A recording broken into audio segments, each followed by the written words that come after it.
G9 Telugu TV ప్రేక్షకులకు సద్దుల బతుకమ్మ శుభాకాంక్షలు. ఈ రోజు వార్తల్లోని ముఖ్యాంశాలు. సద్దుల బతుకమ్మ వేడుకలు ఉప్పల్ బగాయత్ వెల్ఫేర్ అసోసియేషన్ల ఆధ్వర్యంలో కన్నుల పండుగగా నిర్వహించారు. బతుకమ్మ వేడుకలను ఈ రోజు అంగరంగ వైభవంగా రాష్ట్రమంతటా కన్నుల పండుగగా జరుపుకున్నారు.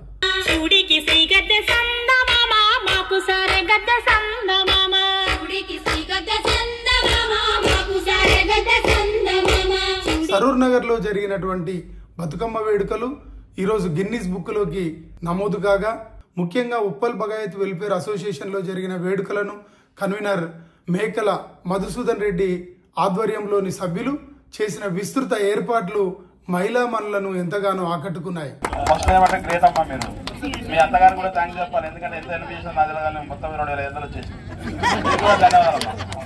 ఈ సందర్భంగా ముఖ్య అతిథులుగా జడ్జీలుగా హాజరైన చెంచల్గూడ జైల్ సూపరింటెండెంట్ సంగీత, G9 Telugu TV channel CEO, roaming news దినపత్రిక చీఫ్ ఎడిటర్ గొట్టిపర్తి భాస్కర్లు జడ్జీలుగా వ్యవహరించి ఉత్తమ బతుకమ్మలను ఎంపిక చేసి వారికి బహుమతులను కూడా అందజేశారు. ఈ సందర్భంగా మహిళలను వారు అభినందించారు.